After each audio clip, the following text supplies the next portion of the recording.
We're back here with another episode of Mike, Nick in the Morning, and we have a special guest today, all the way from Namibia, Mr. John Havita.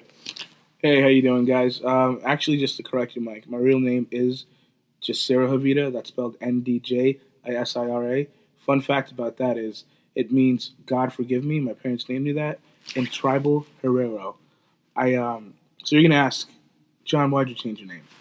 So, why do you go by John? Well, it was because I wanted to conform with American ideals, and John just seemed like such a basic name. Plus, my dad's name's Jonathan, my mom's name Gertrude, so they named me Genovan as a middle name. So I just took the John side because I was going to go with Gertrude. Nonetheless, going back to the tribes, the Herero tribe is one of 13 ethnic groups in Namibia, um, and my mom is a Damara, but I mainly grew up with the Herero side. John, let me hold you right there. Can you please describe where Namibia is and the ideals of the country? All right, Mike. So Namibia is located in the southwest region of Africa. I apologize about that. And it neighbors Angola is on top, Botswana is on the right of it, and South Africa is on the bottom. South Africa is the southernmost point in Namibia. I mean, in Africa. Excuse me.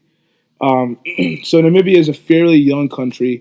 It formerly had the name Southwest Africa, and it had just gained its independence 27 years ago. And it was led by a guy named Samuel Nunja. Excuse me, I've become so Americanized I can't even say some of these words. Sam Nujoma, and he led the SWAPO party. Well, a little bit about Sam. He was our first president from 1990 to 2005. So he was the president for about 25 years. He's kind of like the equivalent of George Washington to the United States. Very great guy, very good leader. He led the SWAPO party, like I was saying, and that is the Southwest African People's Organization, and they were trying to fight apartheid. That really really damaged the country in terms of racism and all that. I remember my dad telling me stories, also my mom, because they were growing up in the middle of that. And actually, fun fact, my father was a member of the SWAPO party, and to this day, he still knows people that are members of that party. But going back to where he was as a young child, my grandmother couldn't take care of everyone because of apartheid, so he had to move in with a very kind German family, and that led him to accomplish his dreams. And my mom was living in the farm, so she wasn't really impacted as hard, but she does remember going to riots and whatnot with her friends, and but my mom is also a goody two shoes. So when they were trying to like throw what are those cocktail molotovs? What are those things? Or when they were trying to protest in a negative way, and she wasn't about that. Um, Nevertheless, Sam was a great president, and he was also a war hero. He was the president until 2005. So I moved here in 2004. So he was a president when I was there for my lifetime, and I heard nothing but great things about him. All right, so I just wanted to start off with some basic facts. I kind of threw a lot of things at everyone. All right, so let's start off with the population of Namibia. It's a large country, but it's very spread out. So you'd be surprised how many people actually live in Namibia. It's about 2.5 million people who live in Namibia. The main languages. Well, growing up, I was taught English. My dad knew Herero from his tribe. My mom knew Damara from her tribe, and they both knew English, kind of. But we mainly spoke Afrikaans, which is kind of like a German Dutch influenced with English. It's a pretty weird language, but it's mainly spoken in it's the main language of South Africa as well. Um, And then the major religion is Christianity. Actually, 70% of Namibians are Christian. And on a personal note, my dad is a Lutheran pastor. Um, Life expectancy there is 61 years old for men, 67 for women. And let's talk about the currency. One Namibian dollar equals 13 US dollars. So when my parents were in Africa, I mean, we're in America, we'll get to that later. And I was living in Namibia. My parents would send money, and it'd be awesome because I'd have so much of it. But things are very expensive there. I remember it would cost me a lot of money to get some Fruit Loops. So yeah, those are just some basic facts about Namibia. Just your basic facts that you want to know before getting into the weeds of a full podcast. So, John, what exact part of Namibia are you from? Great question, Mike.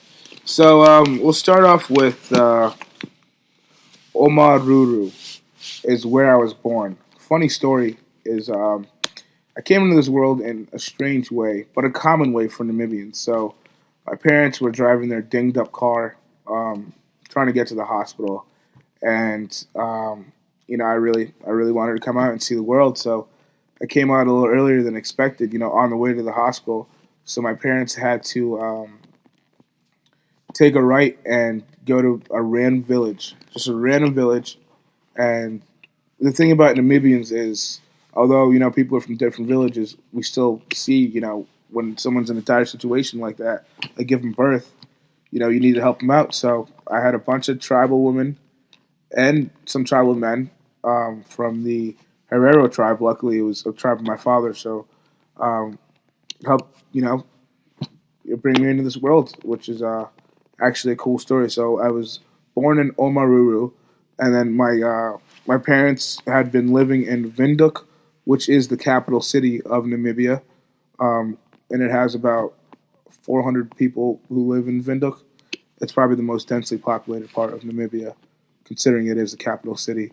So I was raised in Windhoek until my dad and mom moved to Tennessee to pursue my dad's pastoral career. Growing up, my dad was a pastor and my mom was a teacher at the University of Namibia. So, John, can you please tell us a little bit about what it was like living in the village?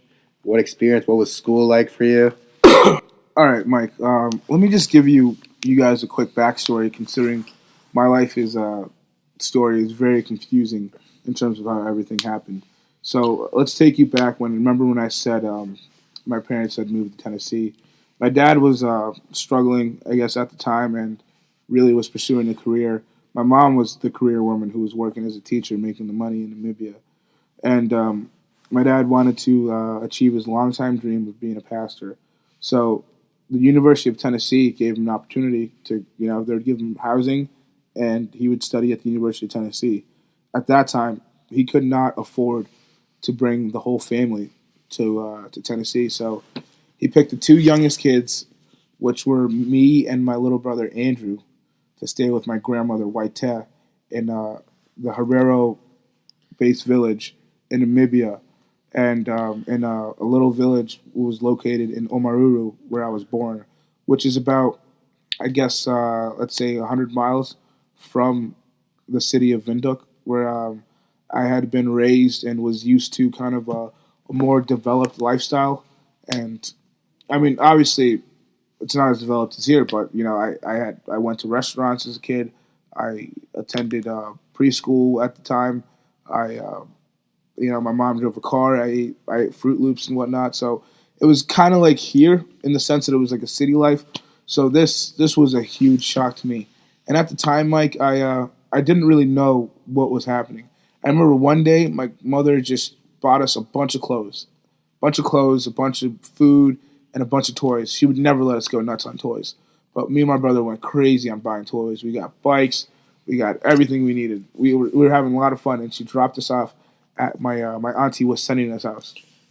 And I thought to myself, "Wow, when's mom coming back?" I don't know. And then no one really, had really told me about where she was going or what was happening because I was so young I didn't understand.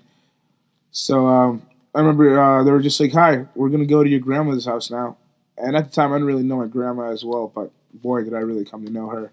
So they drove us out about 100 miles out to Omaruru, and don't take that verbatim, exactly where I said it. I might be a couple miles off, um, but yeah, they drove us out to Omaruru, to my grandmother's house, where my life would change forever. I quickly realized that I couldn't play with my toys anymore. It was time to go to work. At the age of 5 is when I truly woke up and became a man. I'd say because the days consisted of just helping my grandma, walk down to the local river about 2 to 3 miles. Grab 2 buckets and carry them back. We needed the water for the porridge. We would bathe in the water. Oh my God. There were days where I wouldn't shower for months. I must have really stank, but showering was the last thing on my mind. Every day was a means for survival. I I know I'm going all over the place here, but I'll go back to the chores. I would also, after we did that, I would go to visit my goats. My goats were actually my best friends, and also my little brother Andrew was a good friend of mine. We flew around the farm, but it was usually all work time, no time for play. So I would milk the goats, grab the milk, and then my grandma would make porridge, a daily routine porridge. To this day, I have not eaten. I can't eat porridge anymore. I ate too much of it. So I would be staying in that farm for about 3.5 years, and they were the worst. Well, I thought they were the worst, but now I realize that that really set the precedent of how hard I work you know in America today because I know what it's like to truly come from nothing and have to kill birds and kill something to have food every day. So I'll definitely go into details about that. I know. Sorry, I really took that question, Mike, and ran with it. All right, John, let's talk about the education aspect. Oh my God, Mike, you're hilarious.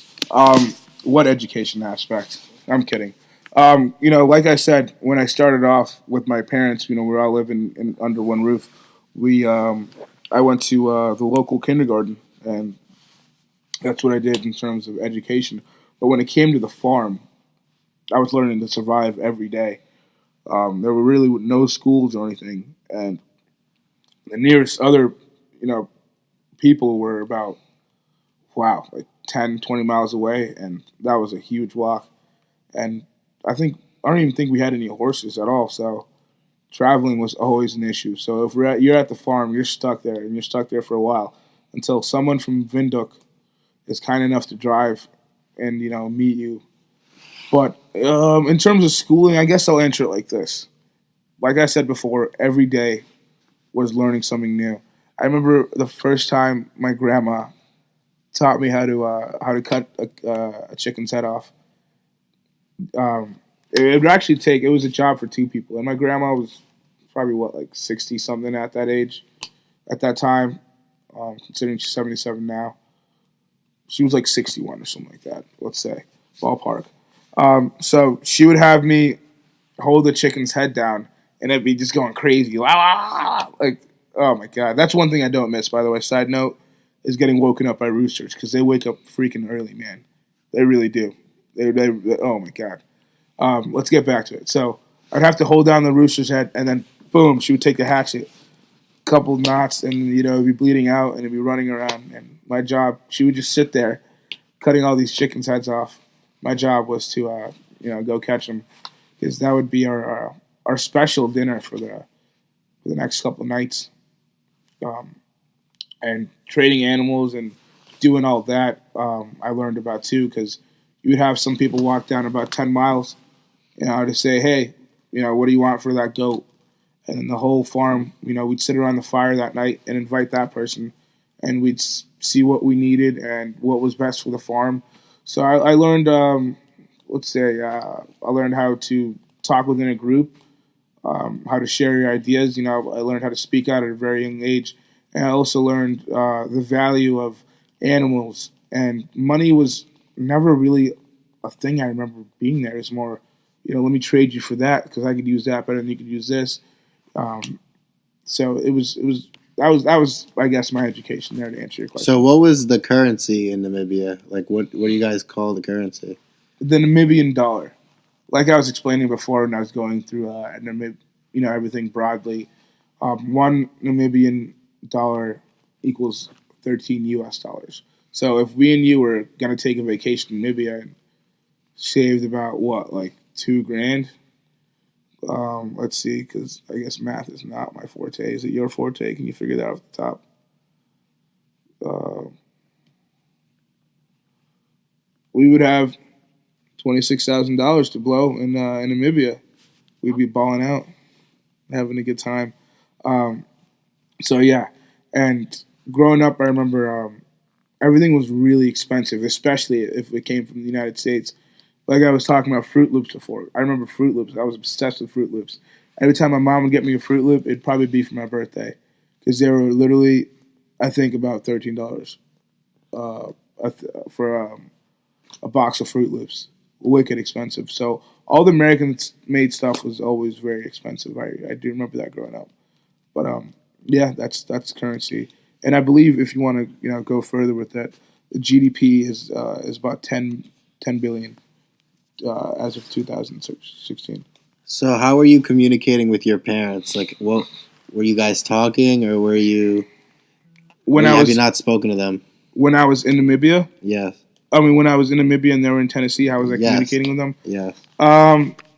They would call on a landline, like payphone or something like that. I think White Ted had a phone. No, I don't think White Ted did have a phone, because my my auntie would have to come from Windhoek and drive over with her cell phone, I believe, and call my parents, or have them call us. When it was always very difficult. I remember seldomly talking to my parents. It was a very sad feeling. The day I realized that they weren't coming back was actually after several months, maybe 6, 7 months. It was, I don't know. I'm still this way where I'm the type of guy that really holds on to hope. I grasp it. I clench it with every fiber in my being, and I truly believe that it will happen. But in that case, I mean, obviously it did happen. My mom ended up rescuing us. I know I'm making it sound like some sort of torture camp, but it really wasn't bad. Um, Nevertheless, I really thought they were coming back. So talking to them on the phone was always a great experience for my brother Andrew and I. It was like, say, I don't know, you were on the other side of somewhere, and it was like literally talking to someone who was in heaven. My imagination would run wild with stories. Oh my god! I remember my older brother Uno, who came with my family. When I talked to him, he would say, uh, Genevieve, I kissed George Bush's daughter. I was hanging out with her, and we had pizza in the White House, and it was amazing. And I remember I believed every word, and I ate it up. I ate up those words. I ate up those words because those words would feed my imagination, and they would drive my hope that I would be in the United States. Because when you're in Namibia, I was actually just recently speaking to my grandma. You you don't know what the United States is. It's like it's like the USA. It's like this thing that's on a pedestal, and it's so high up. You look at the sky and you think that America is just another heaven, way better than this.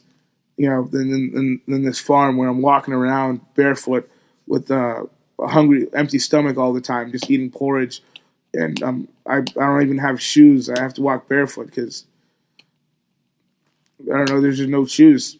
I mean, unless someone would deliver them, I'd have to walk barefoot, and there'd be these prickers on the ground, and then I'd step in these prickers, and that was just a daily routine. So I guess I gained strong feet from there. But communicating with my parents was something that seldomly happened, and something that my brother and I, like I said, really, really looked forward to. It was a beautiful thing talking to my mother, and I could see how she ached for her boys, but at the same time, she really was still telling us that we'll be back one day to get you. We'll be back one day. Months passed after that. I obviously gave up on them coming back, and I just thought, I'm just gonna do my job here. This is what I do now. And then years passed, and then you'd always think back, when they called, and I would always look at the United States as this heavenly place. Oh my God, I it's weird, the contrast from. I would love to really interview myself as a kid, and then have him see the person I've become into now. My grandmother used to call me just Sarah, my Herero tribal name, like I said, which means God forgive me. And growing up, she adored me. She adored Sarah, and I was actually speaking to her recently on the phone. Unfortunately, my grandmother White is due to pass away soon, and I have not been back to Namibia in about 14, 13 years. So I would love to go this summer because I'm tired of talking to her on the phone, and I don't call her enough, and that's sorry if I'm getting a bit emotional here, but that's something I really need to do before she passed away because she really helped sculpt my life into what I am and the man I am today. So do you keep in touch with anyone in the village still? Fortunately, no. Um, like I was saying before, good question. You're really paying attention. I was talking before. Um, I don't really talk to my grandmother as much as I used to because when I moved here, I forgot the language. See, at the age around when I was in the farm, I believe, four languages. I knew English. I knew, well, a little bit of English, but still enough to have a conversation. I knew Herero, obviously, because I was living in the Herero farm. I knew Damara because my mom spoke Damara. And finally, I knew Afrikaans. So four languages I could speak almost, if not fluently. And it was easier to communicate because I could talk to her in our native Herero, the tribal language. But last time I talked to Waite was probably, wow, this is really sad. Uh, a year ago, maybe 2.5 years ago, if we're being very honest.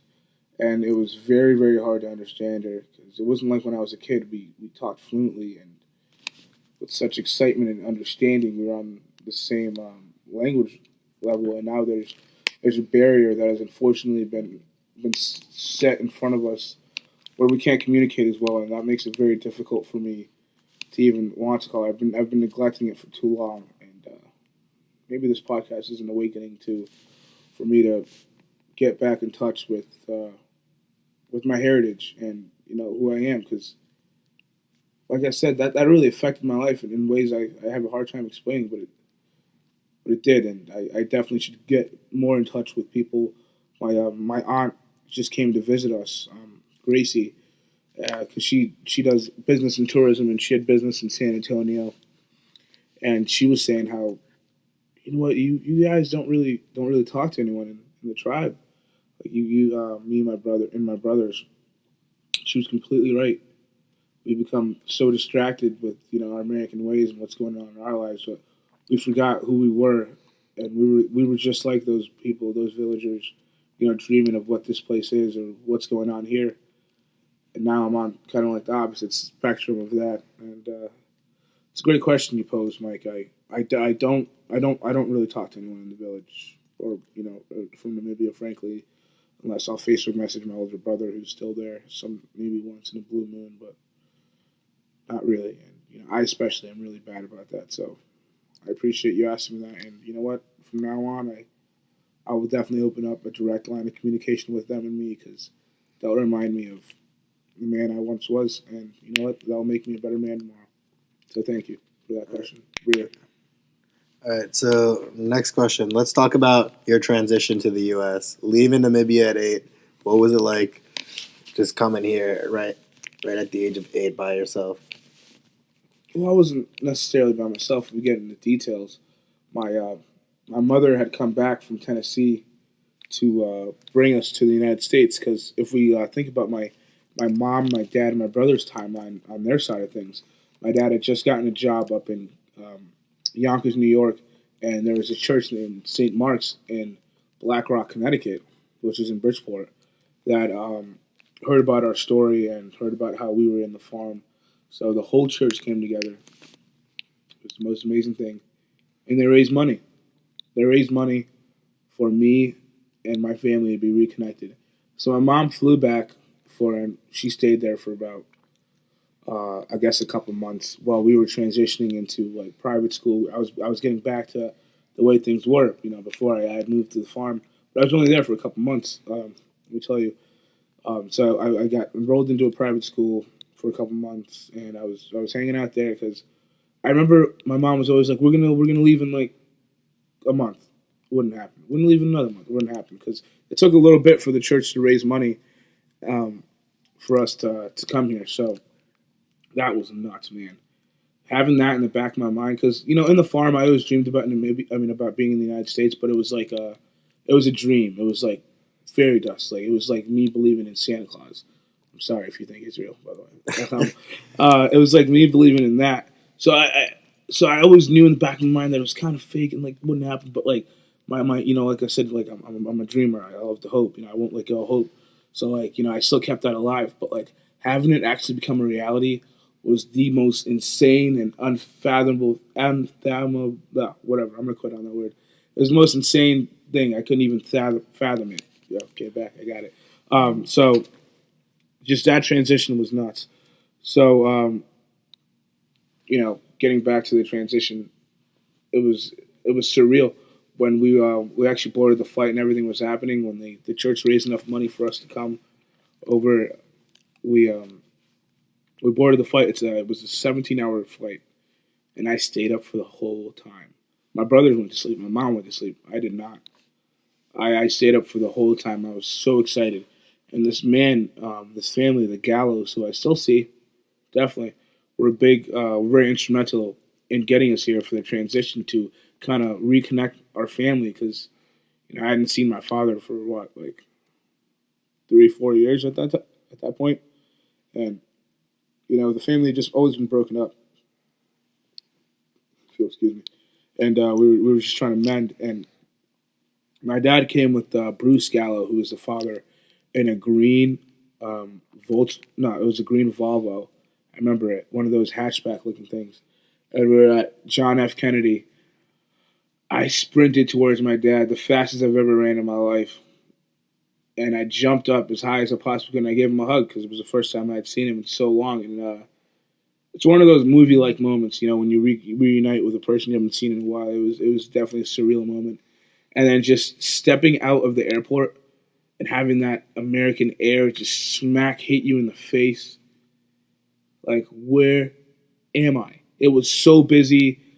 I remember I was just moving my head. I was frankly overwhelmed, and I had no idea what was going on. It was still like I was in a dream state, and obviously I was jet lagged because we were on a different time zone. And I remember driving out of JFK, and the Bruce actually brought us around the city a little bit. I saw the Statue of Liberty for the first time. I remember asking Bruce as we were driving. It was like, Bruce, if I can really mimic my former accent that I used to have. Bruce, what are those golden arches? Is kind of like what I sounded like. And he was just like, oh, that's McDonald's, something I've never heard of. And I was just like, what is that? Can we go there? Oh my God. I was amazed with the quality of the food. But yeah, so that was just the beginning stages of the transition. It took me years to kind of catch up with everyone in terms of how to read, how to do math. Because remember, in the farm, there was really no education. So let's talk about you when you first got to school in the U.S. Like the transition now, you're here, you're settled in, maybe like a month or two, right? How long did it take you to go get back into school? Into school. So we got here in around end of June I think we got here around the 4th of July, which was crazy. And that's actually a pretty cool thing. We got here around the 4th of July, so I got to see the fireworks and everything. We lived right by the water in Black Rock, by St. Mary's by the Sea. My house was right over there. Beautiful home that the church sponsored us with.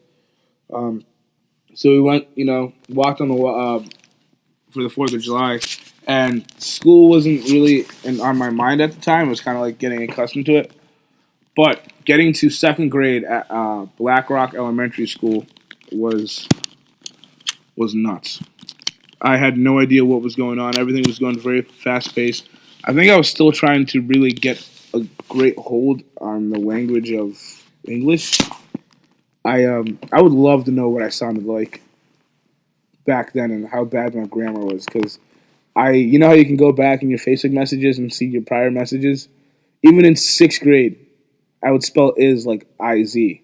And I truly believe that that's how it's spelled. Like, I'm sure like a lot of people go through that, but not as amplified as I did. So school was tough. I remember getting bullied as well too, a little bit, just for being a little different. But I tattletaled. Not proud. This girl came up and pushed me, and I told on her. But getting back to it, reading was something I really worked hard in. Because I saw all the other kids could read, and they were a little more advanced than me. But I was just like, I am going to read. That's what I told myself. So every day after school, I would stay with the teacher, and we'd read a book. I think it was about that turtle Franklin. Remember Franklin? Yeah. So I'd read stories about Franklin, and I'd watch a lot of TV, which helped me a lot. TV definitely helps more than anything. So just reading Franklin, staying with my teacher, and making sure. Oh my God! The first time I think I started fluently reading towards the end of the year, in the springtime around my birthday in April, and I was fluently reading. But it took a while, and it took a lot of hard work. And math was pretty difficult for me as well. So yeah, that was it. And school wise, being ELL most of my life was crazy. English as a second language, that was nuts too. But you know what? I worked so hard in that, and I really molded into an Americanized version of myself. And that's definitely one regret I have, and one thing I'm trying to change back. Yeah. Can you tell us who played the biggest influence when you first came to the U.S.? Who's changed your life and like carried you through it? Oh my God, dude! There have been so many people. It would be naive of me to think that there's just one, but I'll start you with a couple key instruments. This woman named Auntie Margaret. I knew her in my 3rd or 4th year being in the United States. She was a friend of my parents from church, and unfortunately, she passed away. But she was like an American grandma, an American white tat to me. An older woman. I remember her. She lived in Norwalk, and she drove a gold Honda Accord, and I'll never forget it. 2005. And I remember sitting in the car with her. And I would just ask her just the randomest questions about America. Like, Auntie Margaret, what's a duplex? And she would tell me, a duplex is when you have one house on the other side, another house on another side, and people live in the duplex together. And I remember asking her silly questions like that, and she was really instrumental in teaching me, the mundane things about American culture and all that. So, getting in the roots. And then there were a couple teachers. My growing up, most teachers didn't really believe in me. Not believed in me, but they're just like, oh, I got this immigrant kid, I'm going to have to work extra hard to, like, have him catch up and all that, blah, blah, blah. But when I moved to Fairfield, and then I met this woman named Mrs. Rodrigo, definitely Rodrigo, my 3rd grade teacher, who truly believed in me. And I have to go visit her, I really do. I definitely owe her a visit one of these days, because she was huge in instilling the confidence in me that I needed to believe in myself in order to survive in these schools and truly think that I can make something of myself. So she was very instrumental. And of course, when I got to Sacred Heart, you were definitely a big help in that, and helping me get around in school. And even though I was a commuter, you treated me like one of the students, Mike, and you've been instrumental in that way, and really having me delve in with your friends, and making them my friends. Because the commuter could feel lost. I could just come to school and just leave, but you made sure I came to school and I stayed, and I can't thank you enough for that. All right. Next, let's talk about your citizenship of the U.S. Well, I'm currently not a citizen yet. I'm still a citizen in Namibia. I got to stay here under DACA, but in terms of the immigration process and how the United States has treated me and my family, it really don't really have a lot of kind words to say, except for I have kind words towards President Obama. Quick story here: my mom went to renew her visa, and my little sister Esther, who was born here, in the United States in '05, they went at like in the year 2009. She didn't come home until 2011 because she got stuck there because the immigration process was so messy. Her visa was expired while she was there, um, which was the whole point because we were trying to renew it before she came back. So that was a nightmare scenario where she got stuck for 2 years, and I grew up with a out mother, and once again, my family was separated, and those were really hard years where a mother would have been very instrumental in helping me grow up. That was when I was in middle school, and I was kind of on my own. My dad is just I don't know. He's a different type of guy. He doesn't. I don't really want to get into all that, but let's say he just didn't do the best job of nurturing me like a mother would. Um, Nevertheless, as soon as Obama, um, no, it was from '07 to '06 to 2008 or 2009 in a way, because that's when Obama came into office and the immigration policy, completely changed. My mom got her visa renewed in under an hour, and the Bush administration was saying that it would take her 10 years. So that's just a difference over there. So in terms of getting out my green card, I've been trying to get my green card for the past 4 or 5 years, and to no fault of the U.S. government in a sense, but still, it's to the fault of how faulty and sketchy the immigration process is. Honestly, like the first reasoning is no one's fault really. It's just due to unfortunate events. My first lawyer passed away, but still, when he was alive, he wasn't really doing me any favors because at that point I was a junior in high school applying to schools, and I was just I need my green card to get FAFSA in order to get federal aid. Because there's earmarks for kids like me in my situation to get a lot of money from the government in order to attend school, which has been a dream of mine. So we went to another lawyer, Judith, who had a pill addiction, and she fell back and was addicted to pills, and almost got me exiled from the United States because I was about to be out of status again, and thank God we renewed my DACA because she'd never told us to do that. Um, Thank God we realized and renewed my DACA, and then she referred us to the steward guy who was another big mess who was trying to scam us. These people get scammed, and it's a really messed up system, and it's very confusing. And I'd like to see it be easier for immigrants to either be citizens or get their green cards and try to move up in the United States. I And definitely would. It's been a nightmare scenario. It really has. and this has affected you continuing your education at Sacred Heart University. Yes, it has. It has. Considering that my parents don't have enough money to support me going there, and I needed to take time off and just wait to get my green card because I was trying to wait for it to happen. My freshman year, it didn't come in because obviously Judith was addicted to pills at that point, and it's really screwing me over, and it really has affected my stay. But um, there is a I guess let's say a stroke of optimism coming my way because my green card is currently being processed right now as we speak. And as soon as I get my green card, I will apply for the FAFSA, and I'll I'll try to get myself re-enrolled in the school and see how much money I can get from the federal government and how much grants I can apply for. And I would like to further my education at the University of Sacred Heart. I don't really want to go anywhere else.